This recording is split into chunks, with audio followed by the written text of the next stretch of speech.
Hello again, folks, and welcome to a new adventure. This is Neverwinter Nights Enhanced Edition, and this is honestly one of the first games that I've ever played that involved Dungeons and Dragons. Now, I never beat it. I think I only ever got through the first act, and, well, barely through the first act, through shenaniganry, and it was a little bit of a pain in the arse. Because I didn't know the first thing about Dungeons and Dragons. I had just stumbled through and played the game completely blind, and I'm still completely blind on this. I don't remember most of the story beats or anything like that. All I know is that I had some relatively good fun. And then I learned more about Dungeons and Dragons once I had a group of friends that would actually play with me. And that's where my very first character came from. So I do have all of the expansions in this. Shadows of the Undertide, Hordes of the Underdark, all that fun stuff. And maybe someday I'll get into, well, look at that. One moment while I fix that. Okay, here's hoping that did the trick. Anyways, and I forget the point I was getting at, but still. Yeah, I've been on a little bit of a D&D kick ever since Eye of the Beholder was finished. I might end up playing another Dungeons and Dragons game after this. I don't know. But for now, we're going to start with the Neverwinter Nights Prelude. We're going to make a new character. Now, this is based off of the 3.0 Dungeons and Dragons rule set, so there's a lot of things that I'm familiar with that more recent people that have gotten into the game are not familiar with. For example, a good lot of the times when it comes to the characters, they have a buff, but they also have a minus to an ability score. So dwarves are not all that charismatic, elves are not all that constitution-y, gnomes are not all that strong. We'll get to this. Halflings are also not strong, but they're very dexterous as opposed to gnomes, who are hardier. Half-elves don't get a buff. Half-orcs get 2 negative buffs, one to intelligence, one to charisma. You gotta remember that this is based off of the human standard of these stats. So half-orcs are usually a lot stronger than humans, who are pretty much straight down the line 10s. To that end,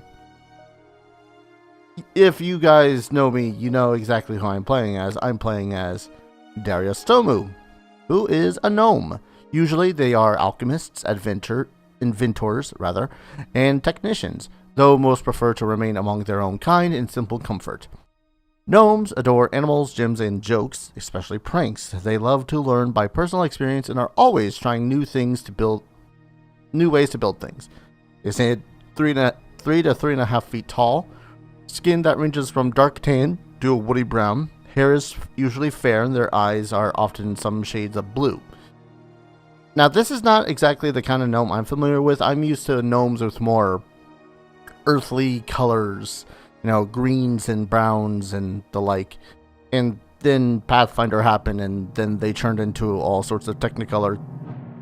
But I digress. So gnomes get a +2 to Constitution, which makes them a lot hardier than a lot of the races. But gnomes also get a -2 to Strength, which is a detriment when you're going to be playing what I'm going to be playing. But I work with it. Now, as a small creature in 3.0, you receive a +1 bonus to attack rolls and to AC, and to make hide checks. There's also some detriments, but I don't know whether or not they really go hardcore into that in this edition. They are especially resistant to illusions. They really don't like reptilian-based humanoids or goblinoids or giants. And in fact, they have bonus to defenses against giants, which is fantastic. Bonuses to listen checks, bonus to concentration checks. I don't think that's going to be a thing I'm going to need to worry about. If I were to make him into an illusionist, he also gets bonus to illusion DCs. Again, that's not going to apply. And low light vision, which is neat. Now, they are small in size, which means that they can never use large weapons. This includes great axes and great swords. So this is going to be a little bit interesting. I don't remember how the hell I were to make a barbarian proper character in this. Now, look at all these fun portraits. Look at them. We're not going to use any of them. Boy, these are some funky faces. Why would you make this into an option? Regardless, I imported Darius. I used the one that makes him, you know, kind of as sorta concentric with the art here. I'm not. I had to blow it up something fierce. Shut up. And of course, we're gonna go barbarian. Barbarians have to be non-lawful, so that means no lawful good, lawful neutral, no lawful evil, which you can play in this. D12s for hit die, which I elected to use an optional rule to make it so as all hit die rolls when you level up are max. So I will always receive 12 hit points when I level up. Proficient with all simple and martial weapons, including all armors except heavy. 4 plus intelligence modifier for skill points. I'll get into that in a bit. And as if you ever become lawful, you can no longer level up as a barbarian. Doesn't mean you lose your rage or anything like that, but I digress. We're gonna go with chaotic good, just in case. I usually play him neutral good, but chaotic good will make it so as if I make more lawful decisions that I'll at the least steer only into neutral before I go lawful, so I can maybe adjust those. So this is based off of a 30 points stat buy system, which is kind of good because this means I can almost not mess up. Almost. So I want a good constitution. I want a half decent dexterity so that I get a little bit of a bonus. Now I want to up my wisdom because I don't want him to be immediately caught off guard by everything. And intelligence only because I want to have skill points. And this is one of the other fun things. Intelligence determines how well your character learns and reasons, intellect, wisdom, blah blah blah. Sorcerers do not use intellect, they use charisma instead for their spellcasting. Any character with a 9 or lower intelligence means that they are unable to speak properly. So I could, in theory, reduce Darius down to a 9 and just have a little bit more of a fun roleplay experience as he more or less grunts and makes very simple sentences along the way. Not really what he was back in the day, but it's almost tempting just to see what it's like. Strength, pretty much essential for fighters, barbarians, and paladins. It's their physical power, how hard they hit, and how often they can hit with melee weapons. Dexterity is the same thing, but with ranged weapons. Unlike in 5th edition, you do not add your dexterity bonus to weapons that receive benefits to hit with dexterity, which is a little bit butts, but what are you gonna do? Constitution determines how well you resist diseases and poisons, and the more you have in it, the more hit points you get per level up, which is awesome. Wisdom is how your intuition, your ability to perceive things around you. Intelligence is in how smart you are, how much you know about lore, how well you can investigate, if you will. And charisma is just charisma, how well you deal with people and your general force along the world. Darius never really had a lot of that. So, now we are going to go into packages. And I'm going to configure my own. Because some of these other ones, some of the other packages are like, Savage, Orc Blood, Slayer, Brutes. Doesn't really, archetypical killing machine. My package might just be one of those, but at the same time, eh. He's mostly self-reliant, so I'm gonna go with healing. Combat skills, yes.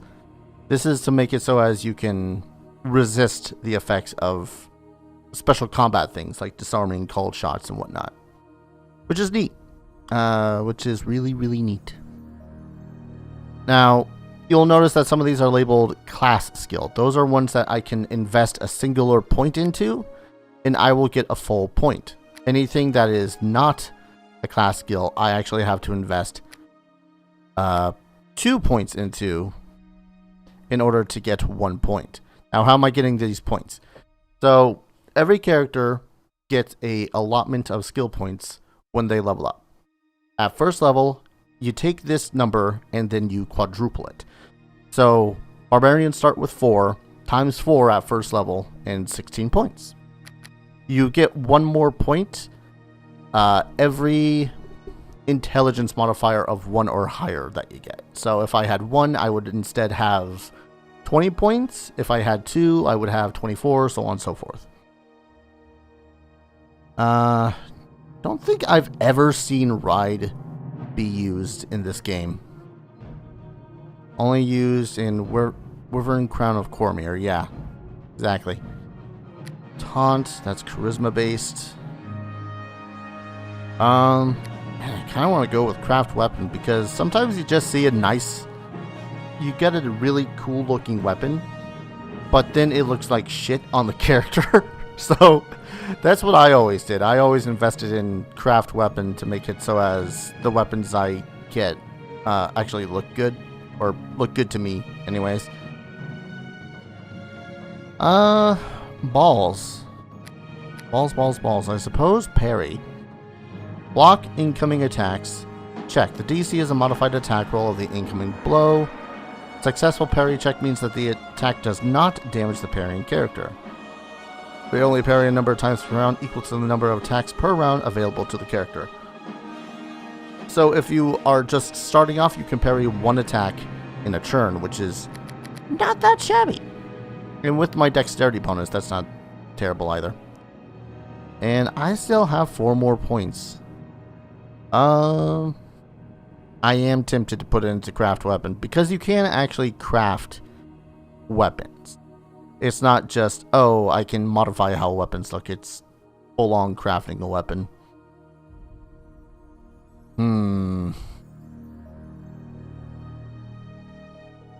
Of course, pickpocket. Ugh, God. You can't even use magic device in this system unless you're specifically a magic user. Can't even spot. It is so weird seeing... Still so weird to me that search and spot are not like a basic thing for every character class, but I digress. I could just take open lock, but you can get companions which will supplement your skills, as it were. So I think I'll skip this and just save it for my companions. Screw it. There's literally nothing else I really want. Or anything that I can really get.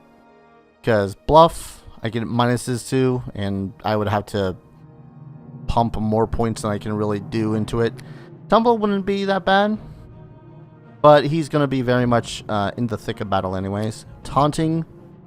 Provoke an enemy to drop his guard. Ooh, actually. Taunt is successful. Suffers an armor class penalty equal to the difference between the taunt roll and the defender's roll to a max of -6. That is tempting. Even with his non-existent charisma. I could skill focus it. Yeah, why not? Down the line, I can put skill focus into taunt. So, now, at first level, every character gets a feat in 3.0. And feats were pretty much everyone got one. It's one of the reasons why I really did like 3.0 over 5th edition for the most part, because feats really make it so as you can super modify your character how you really want, like super hone in on what you want to do. So if you want to make him into a thug, pluses to initiative checks and persuade checks. Make him so as his hit points are far more above average normal. I might actually invest in this a little bit later on. 1 bonus hit point per level. Hit points are gained retroactively. Huh. It's a little bit different than I recall. It should be 3 hit points. And then 1 additional hit point per level. Unless I'm misremembering things. Which is likely. Weapon focus. It's got to be in a thing that I'm proficient with. But it's +1 to an attack. Any attacks with one's particular weapon type. Knockdown, Iron Will. Ooh, I might want to go Iron Will. Because the one thing that barbarians don't really have a lot of is smirts to resist all the wisdom-based stuff. I might need that down the line. We'll see. Improved initiative in this is a little bit useless. I say a little bit because honestly, it works much like Baldur's Gate does, in that you charge into battle and everyone swings kind of in tandem, but not. So if you end up attacking first, you could just, in theory, just cut down your enemy, and that's it. Great Fortitude increases Fortitude saving throws. Cold Shot, which is neat. Disabling shots. This is pretty nice. I wouldn't mind seeing this as an actual official thing.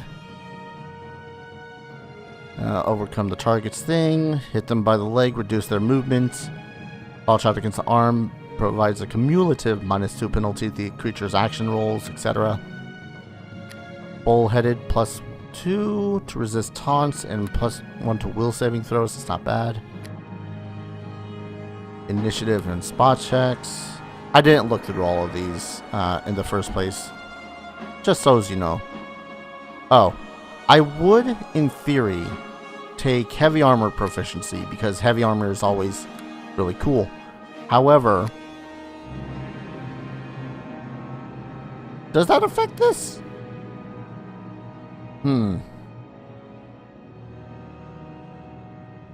I need to see for sure whether or not heavy armor, because in actual tabletop, fast movement is negated by heavy armor. So, yeah. So many things I don't remember actually applied to this game. Usually, when it comes to these games, they do super specify, hey, you don't want to do this because it counteracts with this other thing. Barbarians always acted as sort of shock troopers, rushing into combat and doing as much damage as possible while themselves not really being all that armed, but they can really take a hit. Balls. Oh, God. I was initially just thinking going power attack, which you would take a negative to attack in order to get a bonus to damage. But I think I might just go Luck of the Heroes, which is a flat +1 bonus on all saving throws. You can only take this feat at first level, so this would be the super opportune time to take it. It's kind of a boring feat, but at the same time, with a few uncertainties of how I'm going to end up playing Darius in this game, that's as good as I can get. So, we can also customize how our character looks. And, not a whole lot of good options. Mind you, I'm probably going to be wearing, a lot of helmets and capes and whatnot. You can change your starting clothing. Doesn't really matter in the long run. I'll just go with that one. Do I want a different head? It's actually, man, none of them are really good looking. Let's just go with this guy. Won't go with yeah, nice tan. There's a brown head of hair. Now that's more black. These colors are not very good at being seen. Get on them! Attack, I say! Now, one of the reasons why I do really love this D&D game is that it allows you to apply your first and last names. So you can actually have someone just call you Darius, as opposed to always addressing you as Darius Tomu.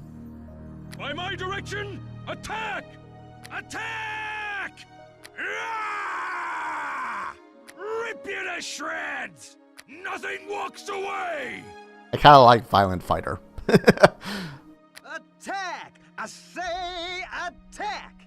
Oh yeah, that's a bard voice right there. Attack! Kill them now! Nope. To the fight, my friends! Their time has come. Destroy them all! Yeah, I'm just gonna go with Violent Fighter. Because he is a violent guy. I won't lie. Now, he had worshipped Cord, which I'm pretty sure is not someone available in this game.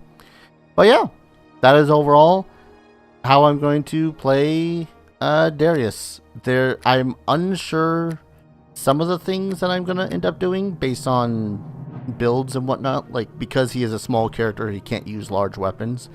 But he should be able to use other regular size or human weapons as two-handed weapons. So if I can do that, I'll start taking power attack and all that sort of stuff. And there's no monkey grip in this game, so can't exactly be doing that either.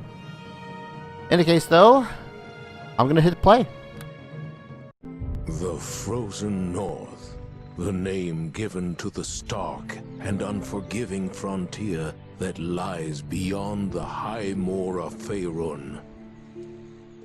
A bleak wilderness where barbarian clans and tribes of giants roam the land and fierce dragons rule the skies. But amidst the frozen savagery stands a bastion of civilization, the city of Neverwinter, Jewel of the North. Behind the city's high walls, those both hardy and brave carve out an existence from this bleak land under the guidance and protection of the legendary hero, Lord Nasher Alagonda. Yet there are some things that all the courage in the world cannot stand against. A virulent plague swept the city, a terrible affliction that began in the beggar's nest. Soon, all of Neverwinter would feel the touch of the Wailing Death. The disease could not be cured. Panic ensued. The streets erupted into violence. The Jewel of the North was brought to its knees. To save Neverwinter, Lady Aribeth de Tilmarand, Paladin of Tyr, and Lord Nasher's right hand put forth the call for a champion. A rush of would-be heroes answered her call, some drawn by promises of grandeur and glory, others by the lure of gold. Those with the greatest potential were initiated into the academy to train and study under the greatest minds of Neverwinter, all in the hopes a champion might emerge to save the city from the Wailing Death, and whatever sinister force might be behind it.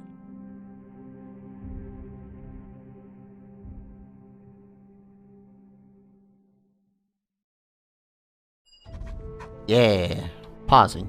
Now, as a quick aside, I do believe that those cutscenes are from the original release of Neverwinter Nights. So, if you notice compression of the videos and some of it looking funky, that's pretty much why. Oh boy. Oh boy. Oh boy. I'm trying to remember how to control this game. Let me change some settings really quick, if I may. Key settings, rotate camera, arrow keys, balls. Zoom in, zoom out. Radial menu. That's right. This is one of this is ooh. Oh no. I'm not gonna play this not full screen. Don't mind me just having slight malfunctions. Okay, UE drive mode. WSAD. It's drive mode? The frick is drive mode supposed to be? Zoom in, zoom out, rotate camera left and right. Because I really want to play this like how I played some of my other games that I used to. So, if anything, I might just not have one for these guys. Can I just... Oh, no. How can I just remove them?